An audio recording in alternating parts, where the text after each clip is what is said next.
Hello. This is my first foray into YouTube vlogging. I created a video just about 10 seconds ago, but it was entirely too long, so I'm going to try to make this video about 10 minutes or less. This is about my journey with thyroid disease. Um, I currently have hypothyroid disease, also known as Hashimoto's disease. Um, I, I guess, been diagnosed with it for about 3 months, only because I had undergone radioactive iodine to treat my hyperactive thyroid. Um, Thyroid disease is nothing new for me. I've been battling thyroid disease for about 22 years. I am 29. I was first diagnosed with it when I was 7 and was getting treated for it up until 12 when my doctors informed my parents that my thyroid had burnt itself out and I became hypothyroid, which is also known as Hashimoto's disease. I was taking levodoroxil from 12 till about 22 or 23 when I was in college, and the medication was kind of getting me sick, so I had just decided on my own to not take it anymore. But I had no kind of side effects whatsoever. In fact, I was feeling a lot better not taking the medication than with taking the medication. So in 2009, I had went on a trip to the Bahamas, and I got a pretty significant tan, and I had noticed that on my neck, either this side or this side, along my collarbone, was much lighter than the rest of my body.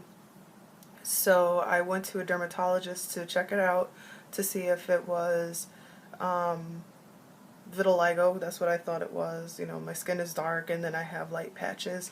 And she did confirm that it was vitiligo and that it was a symptom of thyroid disease. So I had informed her that I had thyroid disease before, and I honestly don't think that it ever went away. And after college, I decided to, every time that I had a physical with my doctor, that I would ask my doctor to do blood work to check my levels. And she would always tell me that my levels were normal, which I thought was kind of weird, but you know, I took it. She's like, "Oh, it's a little high, but come back in 6 months."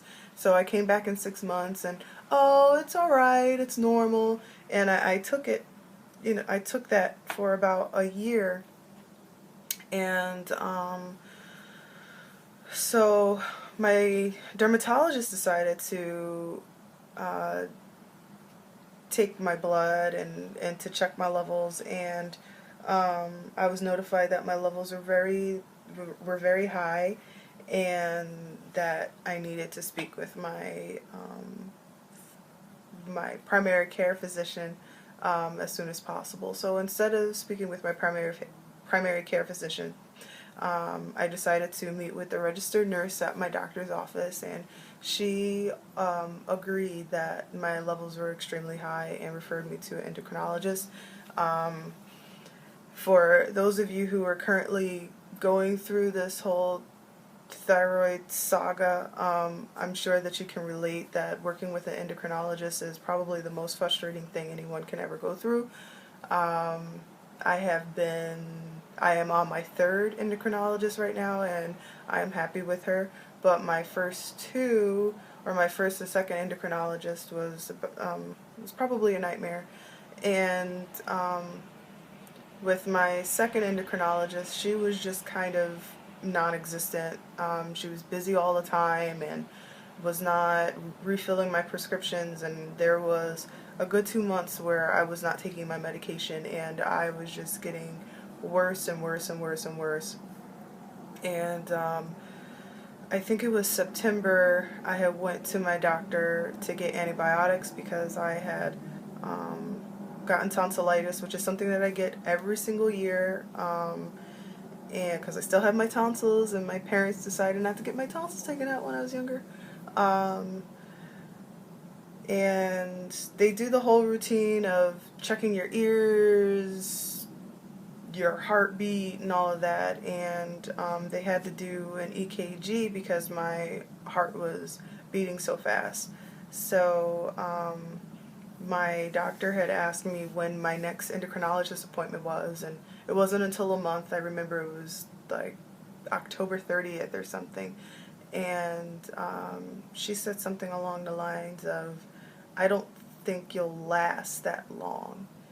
And when she said that, I burst into tears, because basically she's telling me that I could possibly die by that time, and I needed to get treated for my thyroid as soon as possible. So she referred me to another endocrinologist, whom I'm still with now, and things have been kind of smooth sailing since. I don't know if you noticed, but my eyes are significantly big. I'm suffering with thyroid eye disease.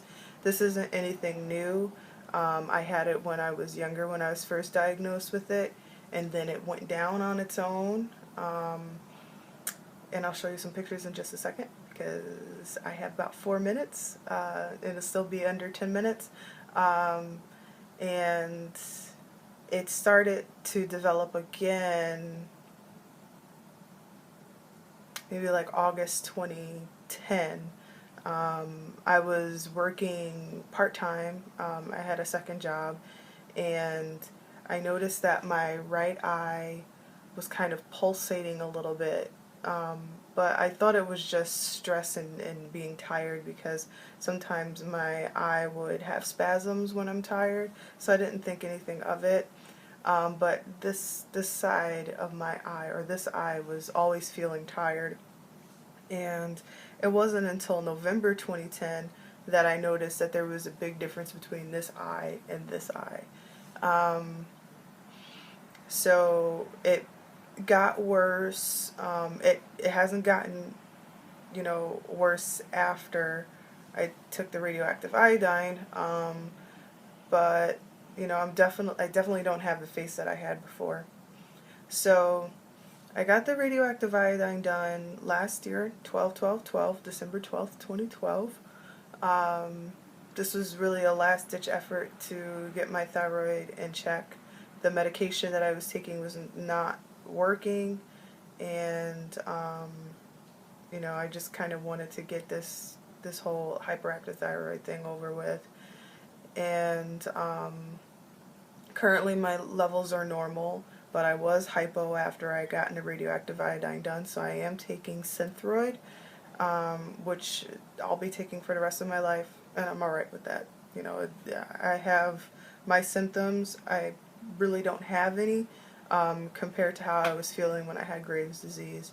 So I'm just going to get my pictures real quick just to show you how I used to look when I was first diagnosed when I was 7, up until I was 15.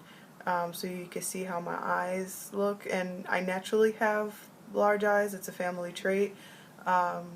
So a lot of people don't see how different my eyes are, except for me. And I'll be right back.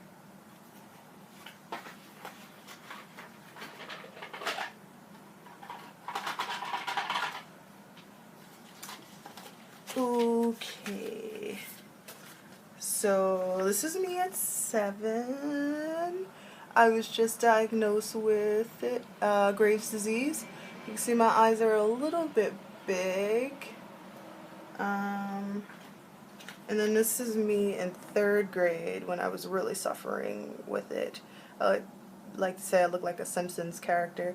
My eyelids retracted a lot at the bottom, which they're doing with my eyes now. And I was really skinny, and everyone used to call me Big Eyes in 3rd grade and make fun of me. And this is 4th grade. My eyes got a little bit better. My teeth didn't, though. Oh! And this is 5th grade. Either I was growing into my eyes or my eyes retracted. And this is 6th grade. This is 7th grade. My eyes are puffy because I cried the night before. I don't remember why I cried the night before, but I remember that I cried the night before. This is 8th grade. my Princess Leia puffs there. That was inspired by Brandy because I was a big fan of hers. And then it jumps over to 10th grade here. And that's my normal face. That's the face that I had. You can see that my left eye is still a little bit bigger than my right eye, but as far as symmetry and normal eyes, you know, that's fine. And I grew into my face a bit, and you know, my eyes were my trait. My eyes are my best trait. So I'm currently being monitored by both my endocrinologist and my ophthalmologist. All seems well. The symptoms that I had with hypo, which was really just muscle cramps, has gotten better now that my levels are normal. I am working out like I used to. I was working towards becoming a fitness model, so I was working out regularly and eating clean. And so I'm back on track with that. I'm not completely at the 6 months yet. It'll be 6 months after my radioactive iodine in mid-June. So that's when I'll really know, you know, if my levels will be this way, and the dosage that my endocrinologist prescribed for the Thyroid is, you know, is going to work for me for a while. And my ophthalmologist and I are looking at December to get my orbital decompression surgery done. He thinks that I'm a really good candidate for it because my eyes are protruding, but they're not really bothering me that much. This eye doesn't close completely all the way. This eye does, but I'm not suffering from any vision loss. My eyes get a little dry, so I have artificial tears with me all the time.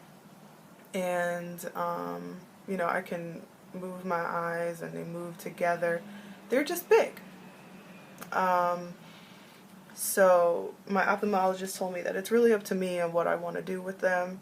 He doesn't feel like they'll get better. I know from experience that they did get better, and I don't really like going against the natural order of things, but because I've been dealing with my eyes being this way for almost 2 years, I'm over it. I don't like taking pictures. I don't even know why I'm doing this video right now, because I'm sure I'm not going to like the way that I look in the video. But yeah, I'm over it. I would like to have my normal, as much towards my normal face as possible. And if this orbital decompression will help, then I'll do it. At least it wouldn't make it worse.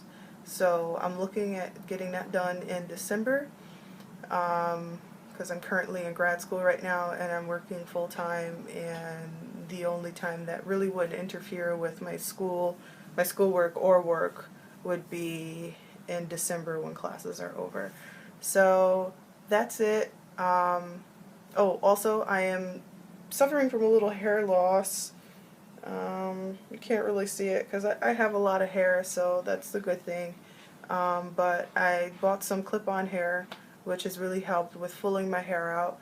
My endocrinologist told me that this is just temporary and really indicative of the hormonal kind of fluctuation that I was going through, from being completely hyperthyroid to completely hypothyroid. She told me it's like going through puberty, you know, 1 month, to going through menopause the next month. So my body just has to get used to it, and in that process I'll be shedding. It is kind of horrifying every time I brush my hair that all this hair comes out, but I don't have any bald spots yet. Which is good, and I have these awesome clip-ons that I'll make another video for at another date, for those of you who, you know, need ideas on how to make your hair look fuller because you're going through the same thing that I'm going through. So please comment, ask me any questions. If you'd like to make a video and reply to this, I'd love to see it, and I look forward to seeing you in my next video. Bye.